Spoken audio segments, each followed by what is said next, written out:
So yung mga lodi, kung nakikita nyo, malaki ang clearance ng valve clearance, malaki.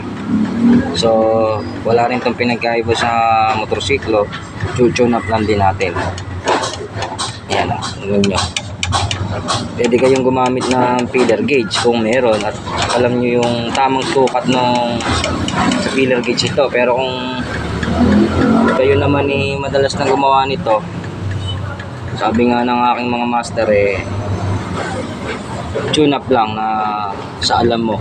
Ayan, naririnig nyo ng kalapit. Nagiging cause din siya ng hard starting. Then loss compression.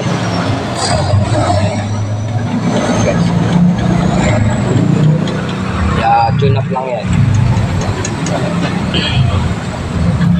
Pag talagang nakuha na sa tune up at na-tune up na tayo pa rin mandar, pabibili na natin bago yung may-ari.